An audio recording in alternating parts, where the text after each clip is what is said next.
Hello and welcome to The Journey Through Evolution, a look inside the Galapagos by Corina McBride.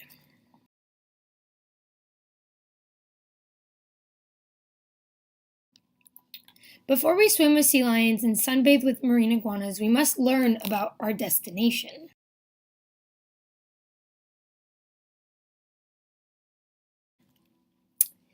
At the top you see the logo for the National Park of the Galapagos, the Charles Darwin Research Center in the Galapagos, the national flag of Ecuador, and the national flag of the Galapagos Islands.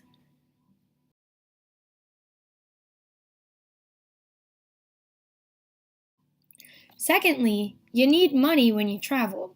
Interestingly enough, Ecuador does not print any of their own money. They use American money. Since they don't have the ability to retire bills like we do at the bank, they can't take them out of circulation, and so they use coins. I have lived in America all my life, and I have never seen an American half dollar until I went to Ecuador. This blows my mind because that means that all of their economy is tied to ours, seeing as they only use US dollar. Another thing that was really interesting is that they speak Spanish. And normally when you go to big cities, you can find people who speak English. And we struggled to find people who spoke English, even in the Galapagos, where you have a higher diversity of people coming from around the world.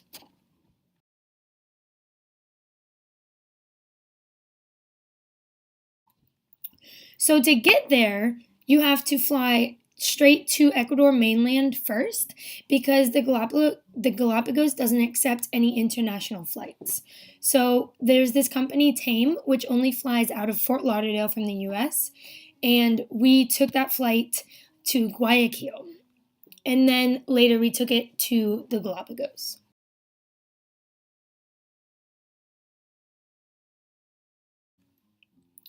Guayaquil is the most populous city in Ecuador, and the traffic is crazy. Most streets in Guayaquil are one way and have little to no lines. It's also known for its criminal history, and you see armed policemen with riot gear almost every 2 feet. So I don't know if that makes you feel safe or more unprotected.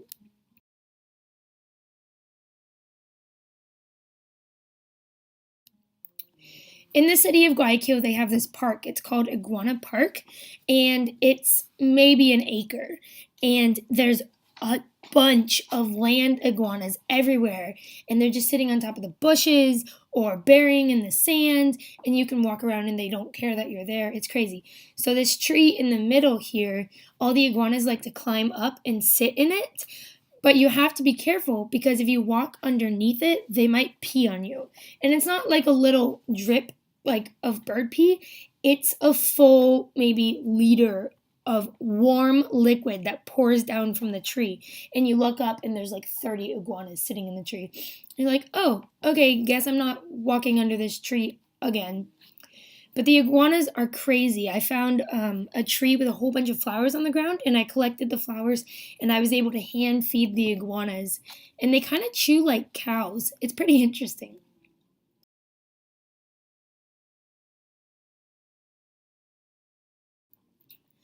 There are so many iguanas. I love them so much.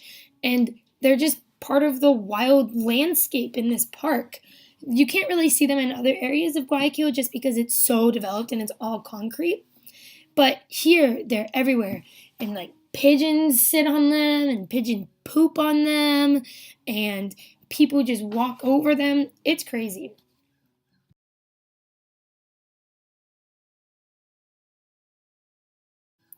Another thing that blew my mind was unlike in many US restaurants, there are no menus in Ecuador or the Galapagos. You just walk in and they ask if you want meat, chicken, or fish. And then they put down a plate of food and you eat whatever they bring you. I think it's a great system. A plate of with 2 cups of rice, a cup of beans, half a chicken, soup, fresh squeezed juice, paired with house-made salsa and pico de gallo cost $4. That's $4 American. Isn't that crazy? It was so good. As you can see in the top right corner, they aren't really milk drinkers, but they will gladly gulp down a glass of yogurt, which I think is kind of cool. You can just put granola in your drink, and there you go, you have breakfast. I also thought it was funny that they sold Florida orange juice, but it's almost $7. That's crazy.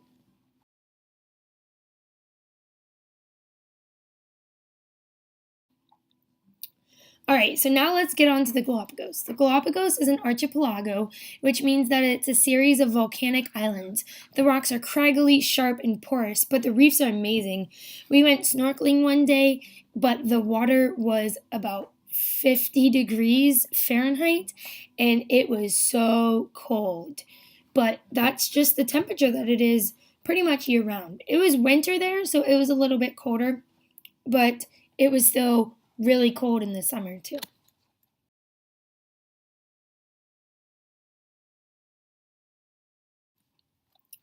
All right, so let's take our flight to the Galapagos. It's 1.5 hours from Guayaquil to the mainland, and then you have to go through customs, and then you take a bus on a boat, and then you finally get where you're going. But it's amazing flying in there, and you can see all the gorgeous crystal clear water, and it's incredible.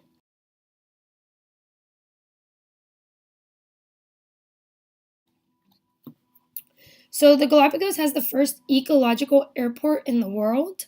I guess that's a term that they self-dubbed. They run on solar and wind power. As you can see, the walkway on the left, it's all solar panels. This is, you have to walk from the airplane down this walkway to get to where customs is.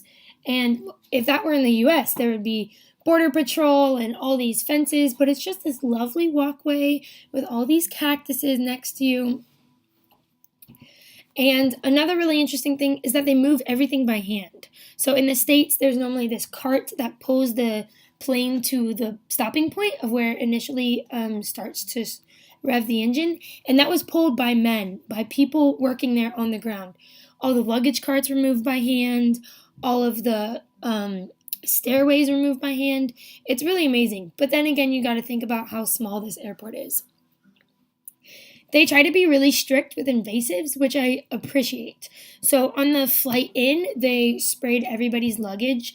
They sprayed it in the luggage cabin and underneath. And they also checked it when we were first checking our luggage to get onto the plane.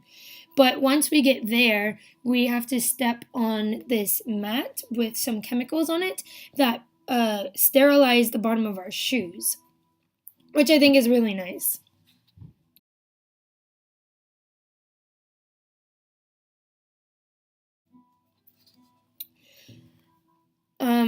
The airport is one of the most relaxing airports I've ever been in because the walls are almost entirely screens. Their mild climate has allowed them to have these open screens. They don't have thunderstorms, they don't have torrential rain. They usually have nice temperate air, wind flow entire year round. And so the entire airport is like you're sitting on a screened in porch. This is also really interesting to me because in the United States, we would be so worried about bombs and gas and somebody slipping in something through the screen or there being tear in it and you can bring in illicit substances. But here, they obviously prefer the environment over that concern, and I appreciate that.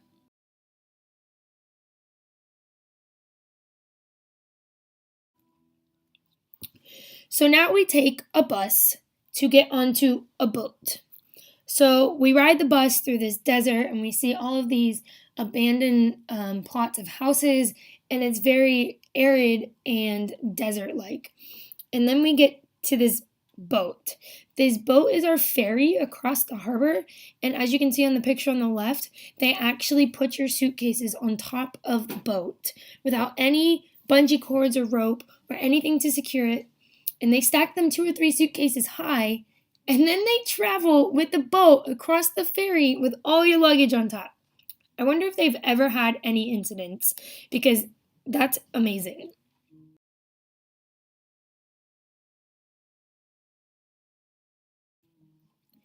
Here's a better picture of the boat from afar, and you can see the people loading their luggage onto the roof. Also, on the left, you can see the picture of the water. That's the actual color of the water. I took that picture and then I held it up to the water, and there's almost no difference. I think it's from the rocks that line the bottom of the harbor, which may be limestone, but I'm not sure.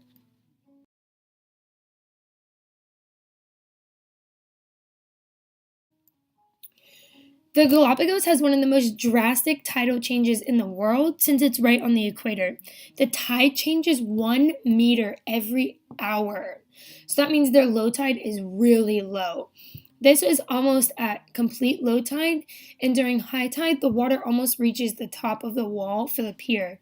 And so you, as a boater, need to be really careful when you're going out and when you're coming back in because you may get stuck somewhere, and that's really unfortunate.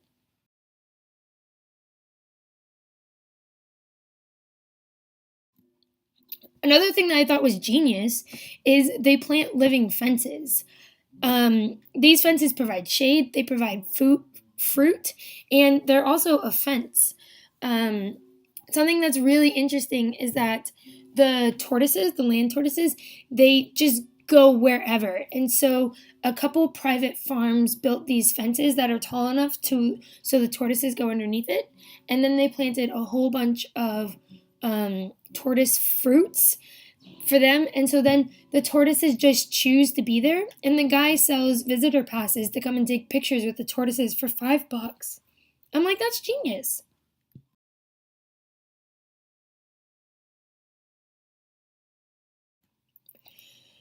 So let's talk about predators and the animals that you see in the Galapagos. There are so few predators that you can get really close to the animals, almost touching. You're not supposed to touch them because you want to sustain their natural habitat. But you can always have a fantastic photo shoot. These sea lions, the reason why that he has stripes down his back is because he was laying on the bench in the background of the picture almost all day. That's his bench. And he scoots his little bum over to pee and poo off the side of the bench. And then sometimes he gets back on, sometimes he gets down, but they just hang out on the pier. You also see marine iguanas everywhere. I love them. They're so lazy. Charles Darwin said that they are disgusting and lazy creatures that don't have any input into the environment, but I disagree. They're amazing. The finches are also really, really tame, which is kind of a bad thing if you think about it.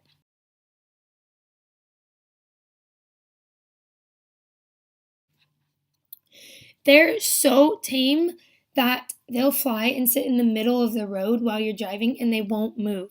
This has become an issue for people driving cars down the road because if you hit one of these finches and you kill it, you get severely fined, and then they have to tag the finch and they take it away and they put it in with the rest of their data. But they are so bad. They'll just hop up onto your plate while you're eating or come and scoop crumbs off the floor. They're everywhere. I mean, it is nice because you do get to see them pretty easily, but it worries me that we're changing their natural behavior based on breadcrumbs.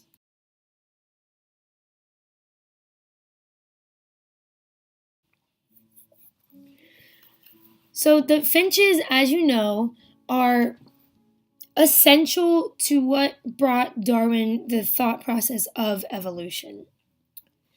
Each species has a distinctive beak size and shape, and their feeding behavior is specialized to their specific niche. Some eat seeds, some eat insects, some remove ticks from tortoises and land iguanas. Some eat leaves, some eat flowers, some drink blood from seabirds, and two finch species use twigs or cactus spines to extract insect larvae from holes in dead tree branches. That's crazy. Together, they fill the role of 7 different families of birds found on the mainland South America. So there's 13 different varieties of these finches on the islands, and only certain finches are on some islands, and you may not see them all, but here are a couple pictures of 3 different finches that we saw throughout our time. Some of them like the rocks, some of them like more urban areas. They're just like our finches, except they have different beaks.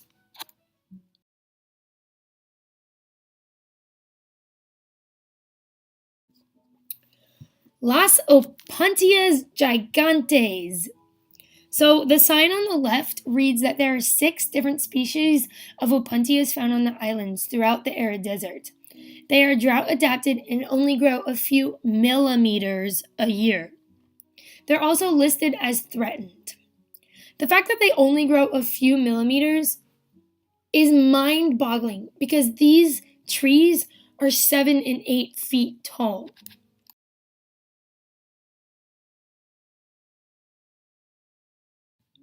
Look at the size of this person to this tree.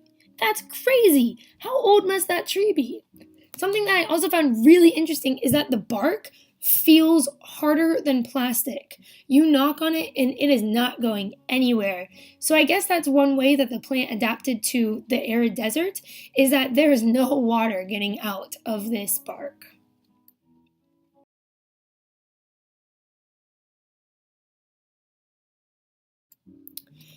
This is a typical terrain that you would see with the opuntias. There's some saltworts down in the front that are different reds and greens, volcanic rock, and you see the opuntias in the background, along with some woody forbs and shrubs.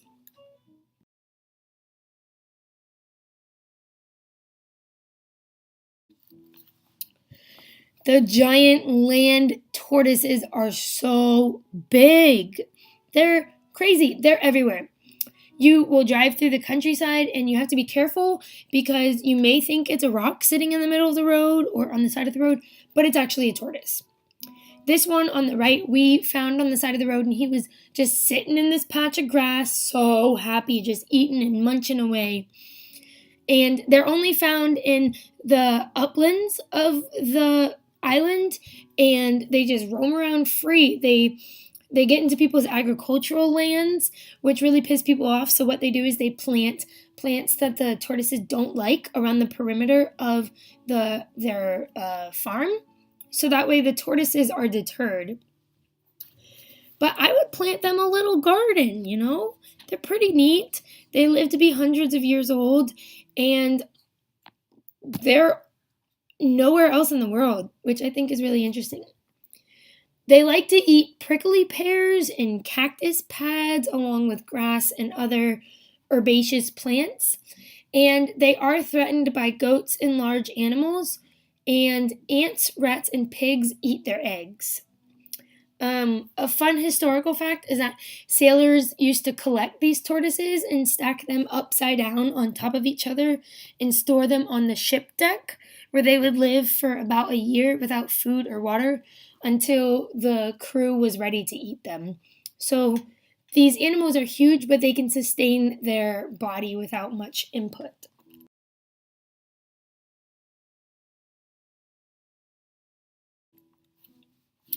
I'm telling you, they're literally everywhere. How many can you see in this picture? There are at least 5.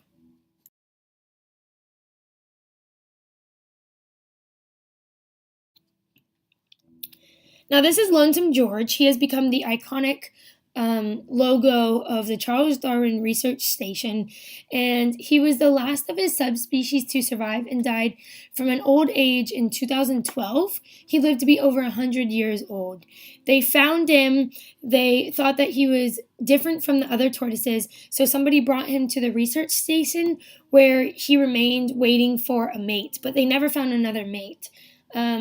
He was kept there for over 25 years until he recently died. Now he sits stuffed for visitors to come and take pictures with.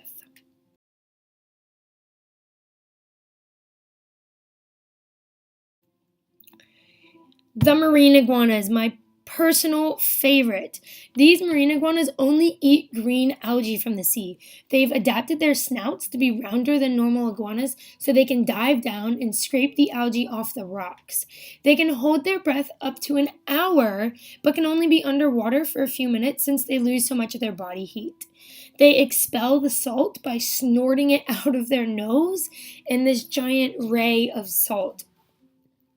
During El or La Nina years, most of the green algae dies and only brown and red algae is available to eat. This causes the marine iguana population to drop by almost thirds because there's not enough food. Isn't that crazy? That's crazy.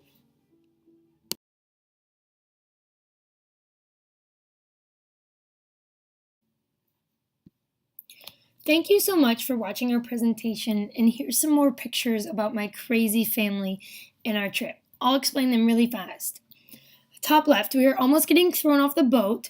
Sea lion jumped up on another boat. I was kayaking to it, ran into the boat. She got up. She picked up her head, went, laid back down, and that was that. Truck of bananas in Guayaquil, me with iguanas. Blue-footed boobies, me in the Charles Darwin Foundation Center in a tortoise show. The National Park of the Galapagos, the Charles Darwin Station picture, and our passport stamps. Woohoo!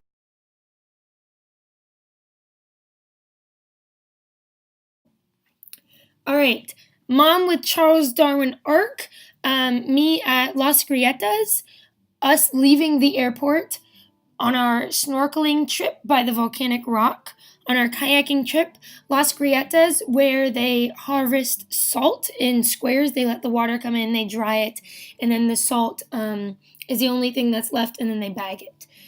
Really cute little kids. The sign on our door, me with some really cute iguanas, us overlooking Puerto Ayora, and me and my cousin with an iguana in the sand.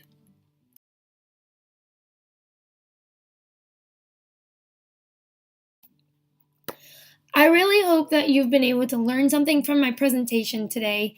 And if you'd like to ask any more questions, let me know.